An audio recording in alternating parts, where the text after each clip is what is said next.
live in there right now. No, that's fine. I just have to unmute us. Who's in charge of everything? Who got us unmuted? Oh, we're unmuted now. Yes.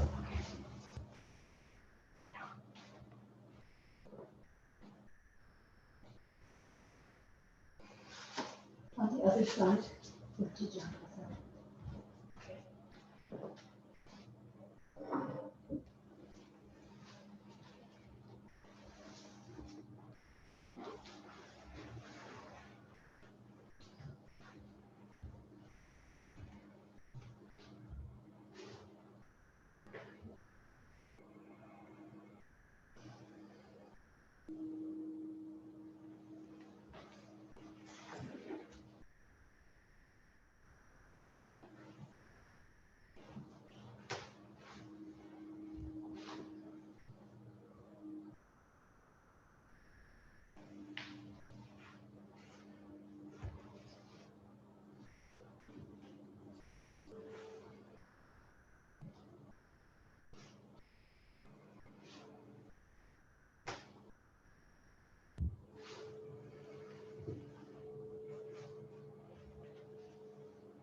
lights are covered up, so we're not getting any. You can please.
for the sound of the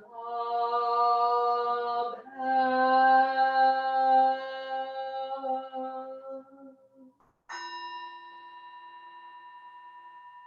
Mind calm, body at ease, breathing quiet, sentiment benevolent.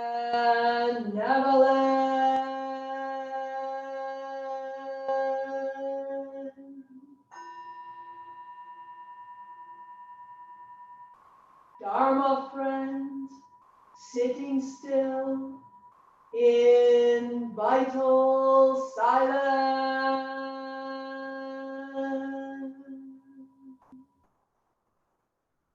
wanting nothing, we practice eco-Buddhism together.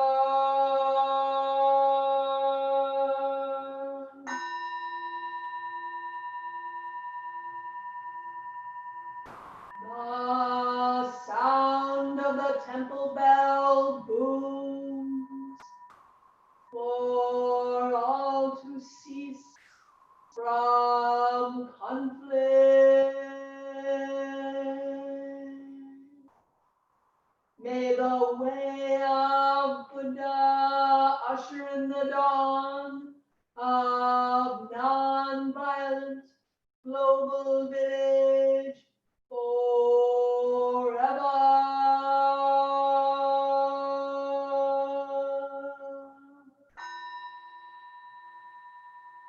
Here is the after sound of the bell.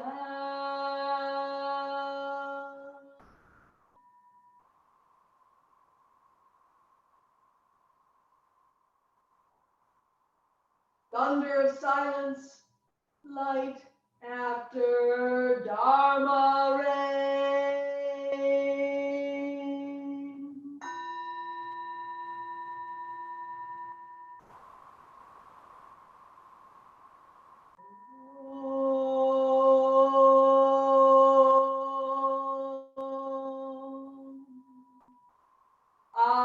Amoga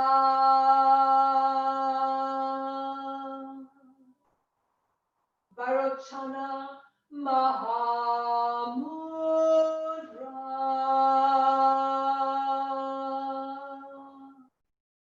Mani Padme Jvala Pravartaya.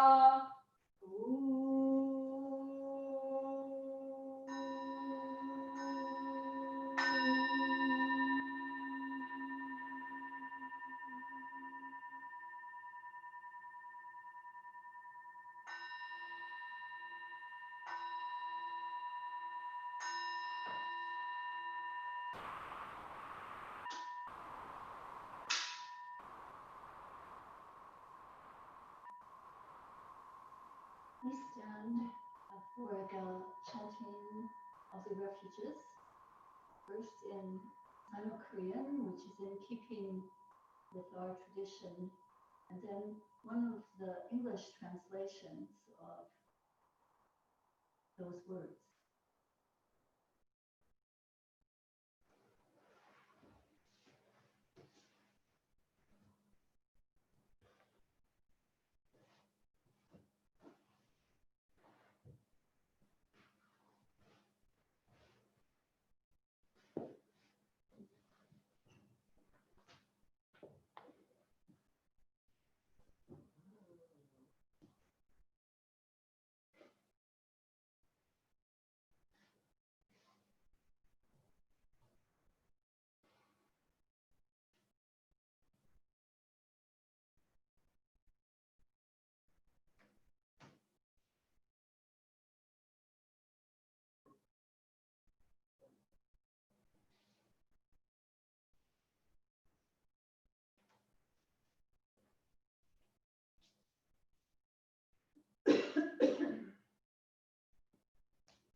And please repeat after me this English version.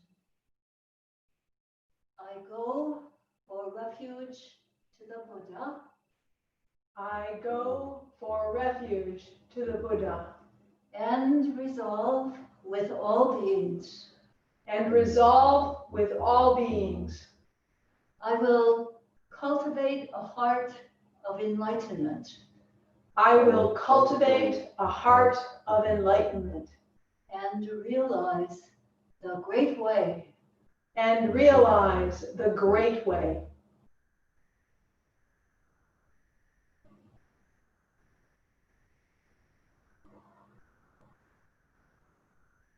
I go for refuge to the Dharma. I go for refuge to the Dharma And resolve with all beings. and resolve with all beings. I will penetrate the teachings. I will penetrate the teachings And uncover oceans of wisdom. and uncover oceans of wisdom.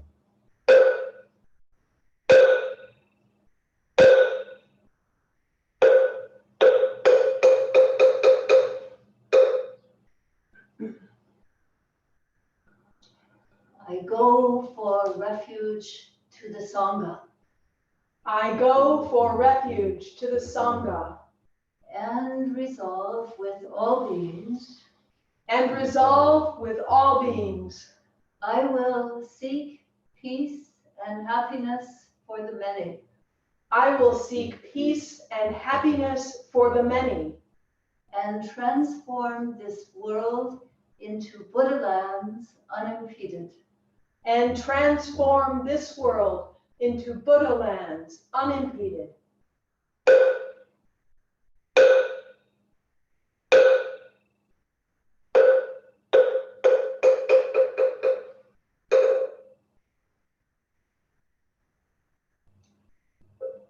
Please be seated now for another period of meditation, about 5 minutes.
Please stand and come forward, whatever that means for you and your space, for our Dharma talk this morning.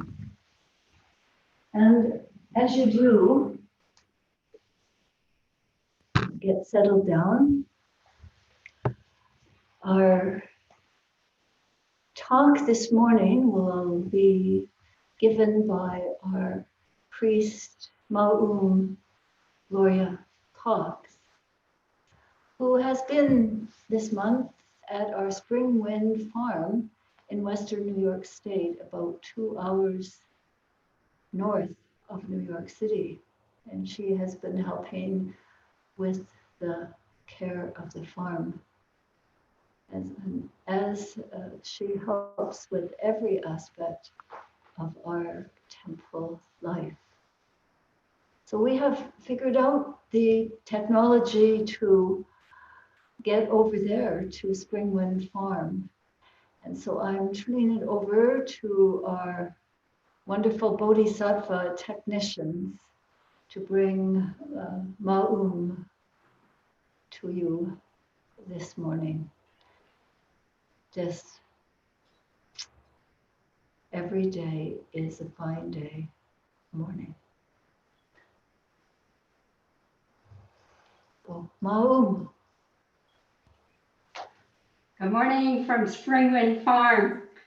I'm going to start with our Dhammapada reading. This week we're reading from a chapter called The Master. This chapter is also known as the Venerable or the Arhat.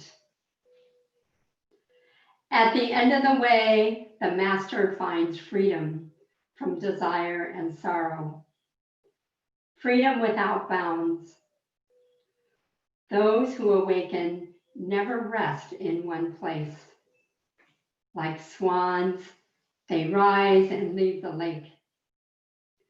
On the air they rise and fly an invisible course. Gathering nothing, storing nothing. Their food is knowledge.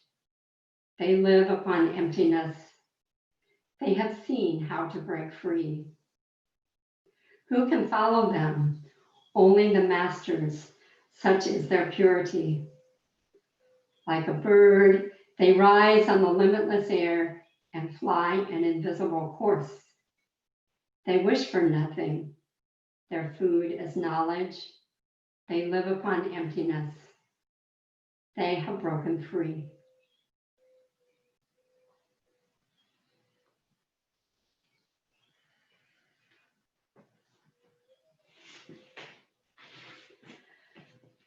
So good morning and welcome to the farm. I'm wearing this funny hat today because I've been out to the river already this morning.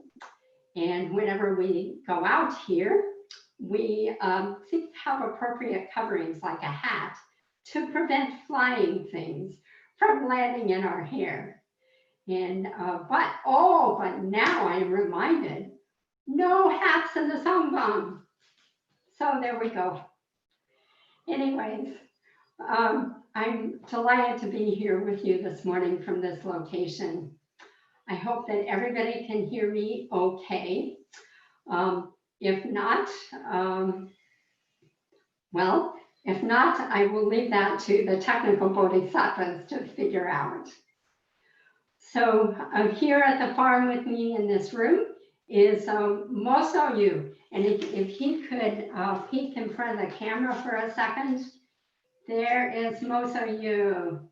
He is from our New York City temple and is also staying here at the farm.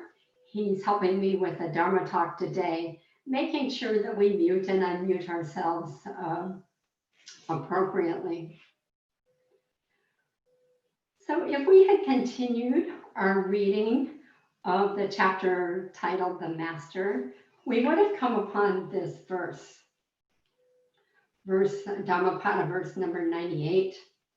And wherever they lie, in the city or the country, in the alley or in the hills, there is great joy. So this seems especially appropriate being here. This farm is a very delightful place to be, made all the more delightful by having the good company of Dharma friends. So in addition to Moso Yu, Fapu is here, and Osek, who used to live at the Ann Arbor Temple and is now the farm manager. On the way to the farm is Achala from our Chicago temple, and so we look forward to seeing him tomorrow. The only thing that would make it better is if all of you could be here as well, and I do hope that you get to visit someday.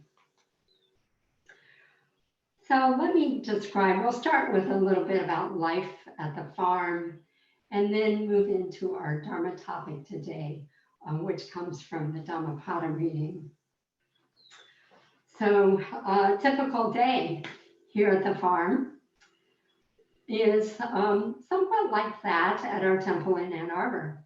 So we do 5:30 wake up, 6 o'clock practice together in the Sangbam. We do a little bit of work practice before breakfast.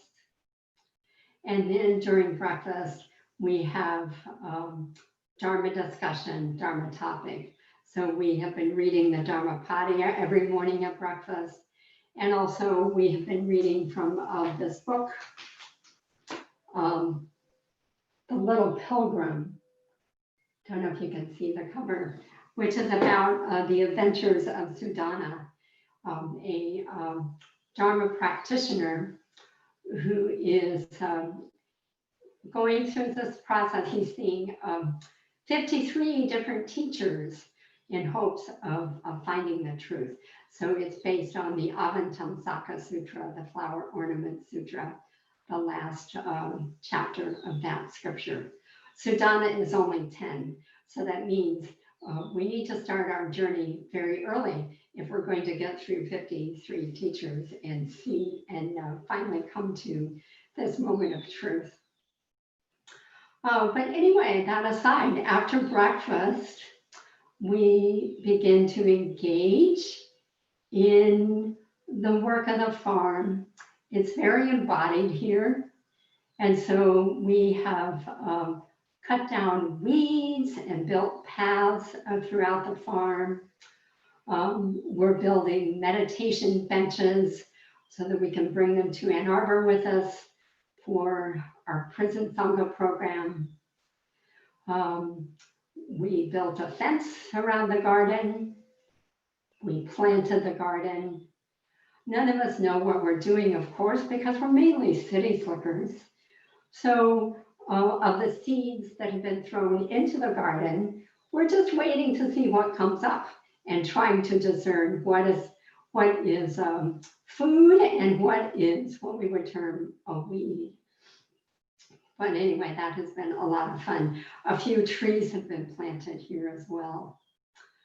Today, a gate is being constructed for entry into and out of the garden. And Fafu has been building a chicken coopy for the farm, reminiscent of the chicken coopy that is in Ann Arbor, because the plan here is to have chickens and eggs as well. When Achala arrives tomorrow, we'll start building a tool shed. So anyway, all of this good Dharma work going on at the farm. Another thing that's wonderful about being here is that we get to be so close to nature. And this reminds me of Song of Meditation, sit still, rest. You're at one with all beings insentient, rocks, trees, mountains, rivers, clouds, sky. Breathe, concentrate. You're at one with all beings sentient. Birds, animals, insects, worms, fish, humans. So this seems very vibrant in this setting because we have all of these things, including the mountains and including a river that flows through the property. Most of us go down to that river every single day just to see what we can learn. This morning, the sun was coming through the trees, sparkling on that river, and I had this sense of calm, this sense of connection to you all because I knew that we would be together in just a little while. We also harmonize with the outside world in this particular neck of the woods, Germantown, New York. It's some sort of a mixed bag politically. So as we drive around, we may see a shack that is painted with a big Trump sign. If we go a little further down the road to this town, little town of Hudson, it appears to be sort of an island or more of a liberal kind of place. Every shop window carries a sign, wear your mask, and Black Lives Matter. I'm pleased to see that in New York, regardless of whether you're living in that Trump shack or in the town of Hudson, everybody does wear a mask here and is acutely aware of the need for safety in this coronavirus. We are only 2 hours north of New York City, after all. So our neighbors are very curious about us. So at least once a week, somebody from the county commission or the city commission drives down the road to the farm just to check it out and to see what we're doing.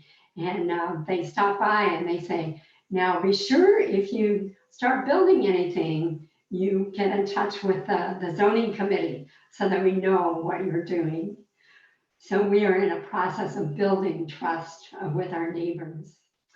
Some of our neighbors have grown up here, they're longtime farmers in the area. Other neighbors have recently migrated here from the city. So on the farm that is next to us is an art dealer. And on the farm right down the road from that is a very wealthy person who owns like, I think 20 bagel shops or something like that in Manhattan. So it is a mixed bag. And everybody here is learning to harmonize together regardless of our the background that we're from. So that's a little bit about the farm. And now I want to talk a little bit about the Dharma, the Dharmapada readings that we've been doing this week.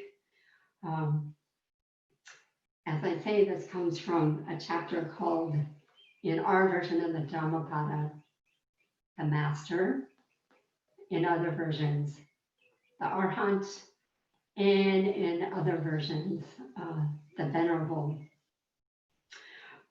So there's one particular passage that we have been working with this week. And here it is. Like a bird, they rise on the limitless air and fly an invisible course. They wish for nothing. Their food is knowledge. They live upon emptiness. They have broken free. So let me read that one more time. Like a bird, they rise on the limitless air and fly an invisible course. They wish for nothing. Their food is knowledge. They live upon emptiness. They have broken free. So this is full of really lovely imagery. And one morning at breakfast, we were having a discussion about, what comes to mind in our life and our practice as we think about this, in particular, as we work with this phrase, flies an invisible course. What does that mean? And here's our initial thoughts. So Osek said he thinks this is about interconnection. So we can't see that course. It's invisible to us because it belongs to all of us. We're all part of it. And it contains knowledge that has been passed down from generation to generation. In his case, he comes from a line of people who are very practically oriented, and they have a whole lot of knowledge about working with their hands and solving problems. So the knowledge passed down to him from generation to generation is about making a jig. And I said, well, what is a jig? I've not heard, what is this jig that you're talking about? And he said, it is a tool that you invent on the spot to help you with the work that you're doing. And so it takes some knowledge, some insight in order to come up with that jig. And then all of us were thinking this is about being present with what is. I mentioned going to the river. Each of us goes to that river every day. We sneak off and go to the river and see what can be discovered there in this idea, this image of the flowing water. Musoyu has a background in theater and in dance. So he actually goes into that river and dances. He becomes part of the river, and that's how he embodies this practice, this invisible course of connecting and knowing what is. We also said, perhaps it's about a path where no one has gone before. It's invisible because it's not a charted course, and it's something that is unique that we each have to figure out for ourselves. The invisible course is also about leaving no trace. I think that's kind of an interesting spin-off of this invisible course. So leaving no trace, when you see a bird in flight, there really is no trace. And maybe you can hear the birds outside just now, knowing that I am referring to them. And if I were to fly with them, perhaps they could show me the invisible course that they're flying, but they would not leave a trace, a series of signposts or anything like that. All of these are very lovely images. At the same time, I'm aware of social injustice in our country. And I have been delving into the book, White Fragility. And thinking about, well, this is a nice way for us to interpret the verse. But what if you're coming from a background of social injustice and you hear words like the master, the invisible course, leaving no trace, which could be thought of in more of a negative way. Like, why is that course so invisible to those of us who are white? And why do we want it to be invisible? Why don't we want to bring it to light and so that we can see what is going on and to gain greater wisdom from that? So I'm learning as we work with Dharma, as we work even with Dhammapada verses, that it's very important for us to have different viewpoints to bring to our interpretation. That being said, I thought, well, let's go back to the Buddha's time and what did he mean when he uttered this verse? So you may be aware that the Dhammapada is a collection of sayings of the Buddha. The verses were not all offered at one particular time. Instead, the Buddha offered a teaching within a particular context. And it was only later when the Dhammapada that was being compiled that the compilers, the editors, the renderers put together verses that they felt belonged together. So where does this particular verse, it's verse 93 of the Dhammapada, where does this particular verse come from? Monks in the Thai tradition are particularly good at knowing the Dhammapada and the backstory associated with these.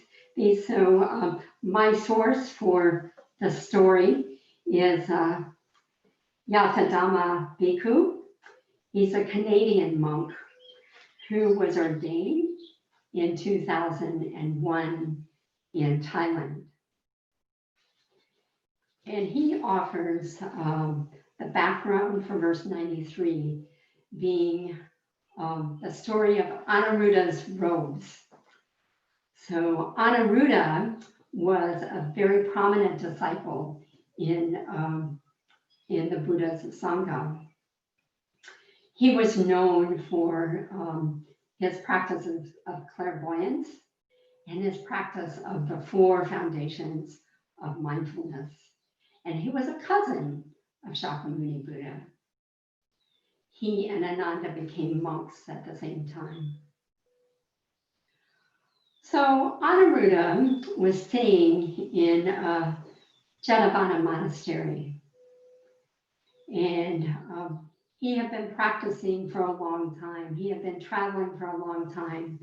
And his robes were worn out. He needed a new set of robes. So when monks were to acquire a new set of robes, they would go to charnel grounds, to graveyards, to dumps, in order to find cloth with which to weave new robes. This was considered the appropriate practice, is to find used cloth in these locations.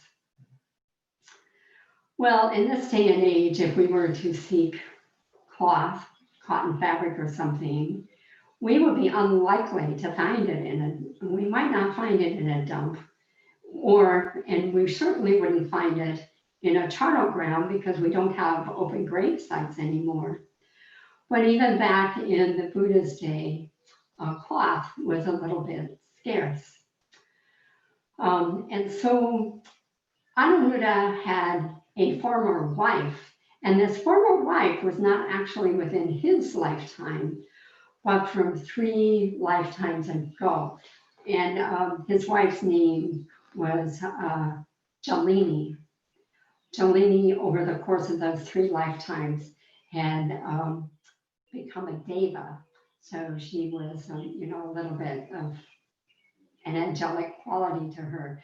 But she heard and she found out that Anuruddha was looking for cloth to make a new robe.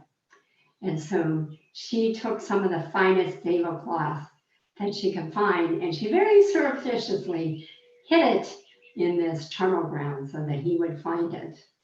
And when Anuruddha went there, it was buried between some pieces of garbage, and he pulled it out and he said, "Oh, such wonderful fabric, this will make fine robes." So he took it back to the monastery, to Jadavana, and began to sew the robes. It was a great occasion when monks acquired a new set of robes, and so everybody pitched in and joined in this sewing practice. They took apart old pieces of cloth in order to make the thread, in order to thread the needles, in order to sew the robes. And while the monks were working on this, the Buddha arrived with a few other chief disciples. And among those chief disciples, Ananda, Sariputra, Mahakashapa. And even the Buddha became involved in sewing this robe. He threaded the needle. And so here was this wonderful practice, this joyous practice of everybody sewing Anuruddha's robes. And then the Deva, Jalini, wanted to make sure that the fruits of these labors would be sustained. And so she engineered that lay people would bring with them, would bring food to the monastery, enough food to feed these monks. And so the lay people, when they were asked to bring, they responded with great generosity and brought lots and lots of food, way too much food to feed the monks. And too much food is almost an offense to the monks who practice non-attachment to food and practice eating just what is needed. So some of the younger monks, seeing the arrival of all this food and not having the great insight of the Buddha's chief disciples, started to complain. And they said, we have this excess food due to Anuruddha.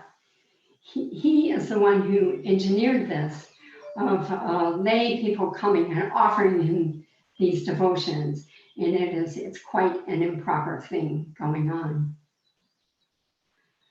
And the Buddha responded by giving a teaching about the qualities of Anuruddha and the qualities of practice. And he said, no, you should not blame Anuruddha. He said, bhikkhus, do not think that my son Anuruddha has asked his relatives and lay disciples to send rice, gruel, and other foods. My son, the Tara, did not ask for anything. Arhats do not talk about such things like food and clothing. And then, on the heels of that, he offered this verse. Like a bird, he rises on the limitless air and flies in invisible course. He wishes for nothing. His food is knowledge. He lives upon emptiness. He has broken free. And so the Buddha is extolling the merits of a very advanced disciple. And as I say, it contains these lovely, lovely images. When we read scriptures, it's important to recognize the tradition that comes from. So in the Theravadan, the Thai tradition, the ideal, the outcome of practice is individual enlightenment, individual awakening. And that can have an aspect associated with it of, the master having this secret knowledge that may not be accessible to anybody else. It's like this hidden knowledge that only they have access to. Although the practices that are referred to are very deep practices that we all benefit from. And the idea is that we need to learn the practices in order to become that master, in order to practice in an enlightened way.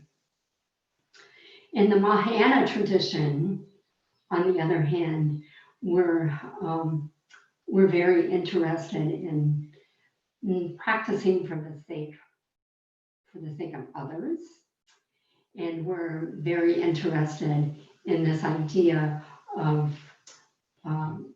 practicing being accessible to everybody, that we are all Buddhas, and that what we're doing is trying to discover that Buddhahood that is within us. So the special qualities of practice: limitless ear has this sense of lightness to it. This invisibility, signlessness, leaving no trace. Perhaps we can think of this as being present in a way that does not disturb others. And contentment, wishing for nothing, dwelling in emptiness, the absence of a fixed and permanent self. So these are images that come to mind. And in our Mahayana tradition, I was speaking with a Sabang the other day, and we were talking a little about emptiness, and she said, it's a reminder that we know that emptiness encompasses everything in our practice. So I would like to think this is a path that is not available just to the privileged few, but it is a path that is about what is required to be a bodhisattva. It's about a spiritual journey inside of us and discovering our interconnection. So not so much about clinging to an invisible course that is dysfunctional, but rather discovering the invisible interconnections among all of us. So as we do this practice together, and I wish that we were here together so I could hear your thoughts on this reading that we did today. I think there's way more to talk about, but I'm just providing you with a little food for thought. I think that for us, we can cultivate the practice so that, going back to this beginning thought of whether we reside in the city or the country, whether we are together in isolation or with others, regardless of our setting, that together we are much stronger and we create this place of joy. So with that, I want to end with by reading the Song of Meditation. I sort of have it memorized, but in this setting, I keep the words handy in case I forget.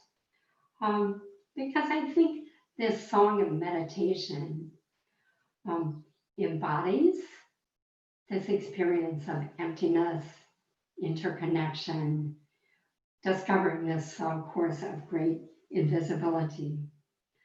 After I finish the Song of Meditation, there will be a brief period of meditation during which we will cut back over to Ann Arbor, and Haji Sunam will end the meditation with a bell. So please now go to a place where you can sit quietly, or perhaps go to a window to look out at nature as we listen to the Song of Meditation. Song of Meditation. Sit still, rest, Be at one with all beings insentient, rocks, trees, mountains, rivers, clouds, sky. Breathe, concentrate, be at one with all beings sentient, birds, animals, insects, worms, fish, humans. Arise from meditation with live Wadu and meditation light. Streets, workplace, markets, travels our Dharma realms. Wadu is your tool to gain the single eye of wisdom. Its life comes from sincere heart and unknowing mind, non-self, boundless heart, and first mind, the three ingredients in unknowing mind. Unknowing mind, a splendid world of infantile brilliance. Be a little dumb, pure, and innocent to enter this world, so you may cry without bitterness and laugh like the morning sun. Like Dharma rain, Wadu, embedded with unknowing mind, soaks your daily activities. Tears flow from skyscrapers, wooden men rise to dance, and flowers bloom on highway signs. We Song of Shila reminds you enlightenment is instantly present in the mind of the beginner. Birth, death, and nirvana are always in harmony. Seeking or attaining enlightenment is the defeat of meditation practice. If such thoughts occur, wake up from ignorance, frightened as if swallowing poison. Each time you sit, you are a new beginner. The presence of awakened heart in the first mind is vast and infinite. There is no birth, no death, and no nirvana. Repent to surrender yourself if you have obstacles. Bow and perform prostrations if you have doubts. Do constant practice, fresh in this moment if you lose beginner's mind. Here is a song for your everyday Dharma life. Meditation is knowing yourself. Knowing yourself is setting yourself free from delusions. Setting yourself free from delusions is becoming one with what is. Becoming one with what is enjoying formless life every day. Enjoying formless life is seeing yourself everywhere in happiness and sorrow. Serve all beings as Buddhas and Bodhisattvas. Protect water, soil, and clean air. Praise the way of Buddha. Sanmahu.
Thank you, Maum, all the way from the farm in Western New York.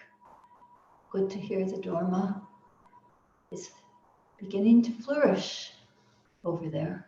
And I myself would like to join in with the practice and the place at some point.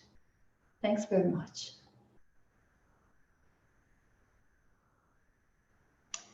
So now, usual announcements, and here in Ann Arbor, Hayun, who's been here at the temple for 2 weeks now, this is her last day of full residence, she's going to do the announcements this morning. And Tara is here as our tech person in his mask, and he'll just turn the camera in her direction for announcements.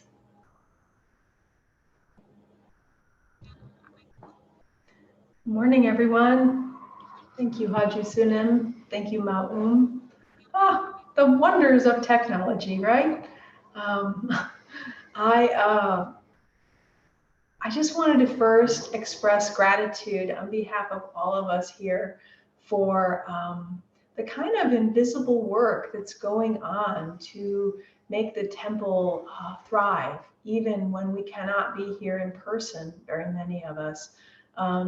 Just this morning, we had a beautiful big gate put in by Walt Swenson, who is a master woodworker, and Haji Sunim has named it the Dragon Gate. So in the next e-bulletin, you will see pictures of it. It's really stupendous. And the Peace Camp Committee continues to work to bring us a virtual peace camp. And sort of the benefit of a virtual peace camp is that everyone is invited to attend. You don't have to pitch a tent in the wilderness to be able to participate. And there are things for people of all ages. There's going to be wonderful offerings. And so stay tuned. We'll have lots more information on that. Mainly today, I wanted to talk to you about our advisory committee met last week, and our students who are in training met last week. And we had very deep discussions about both our reopening and the challenges that face us in terms of our own involvement in making this Sangha and this world more hospitable to everyone, regardless of race, and making ourselves more accountable for our own actions and inactions. And so to the former, in terms of reopening, we're doing it slow. I have actually talked at other services on Sundays about sign-up sheets, and those will be coming. But we're moving really gradually and taking baby steps to keep everyone safe here, including you and us and our teachers. So the first thing we're going to be offering is a meditation course, an introductory to meditation course on Thursday evenings from 6:30 to 8:30. And that's going to be a succession of Thursday evenings, and it's going to be starting in July. We only have 6 places because we are trying to keep social distancing. So if you would like to take an introductory meditation course, or if you're someone who's been meditating for a long time and would like to have a refresher, this is an excellent opportunity to do that. So you can contact our temple website to sign up for that or to get more information. And again, it's going to be held every Thursday evening from 6:30 to 8:30 for 5 successive Thursdays. When does it start? I'm not sure. I think that it's going to start in July, but stay tuned. We will let you know. And Maum's making motions there. What's the date, Maum? Show us on your fingers. July what? It's July 16th.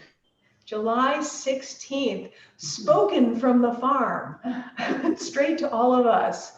So the other very serious thing that we are undertaking here at the temple is, and I know that many of you are undertaking the same process and the same journey at home, is to really look deeply at our own behaviors and how we can better serve the world, including African Americans, including Latinas, including Asians, including people of all races and ethnicities, and how we can better be a support and a group that can sort of, people can say, I'm really proud to be a part of that group.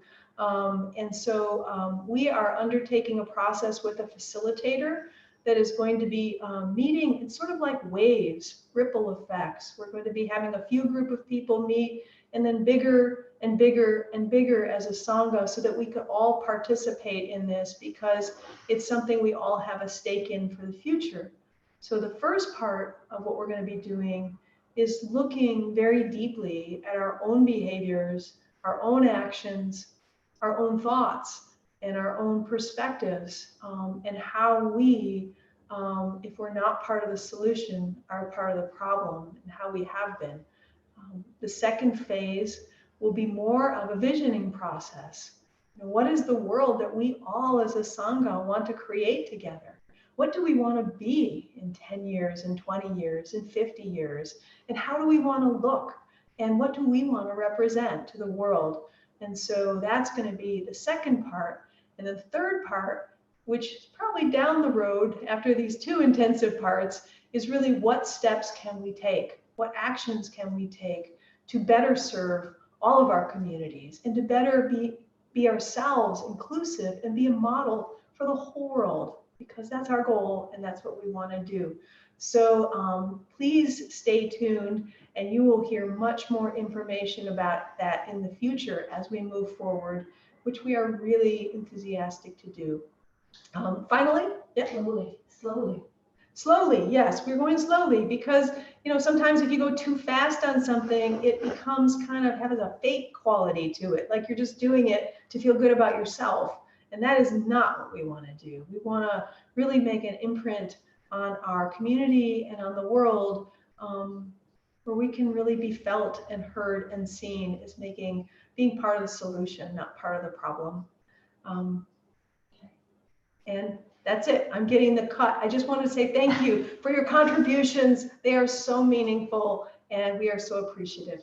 Thank you. Back to Haju. And then sorry, I'm making the cut sometimes, because I know the tea room, the Zoom tea room is going to start soon.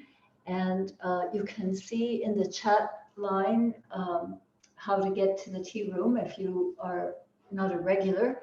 And also the Dharma Recovery group meets at 12 too. And some of you already know how to get connected with that. Yeah, good. All right, let's finish with the 4 great vows. All beings, one body. Beings, one body. I vow to liberate. I vow to liberate. Blind passions, one root. Blind passions, one root. I vow to terminate. I vow to terminate. Dharma gates, one mind. Dharma gates, one mind. I vow to penetrate. I vow to penetrate. The great way of Buddha. The great way of Buddha. I vow to realize. I vow to realize.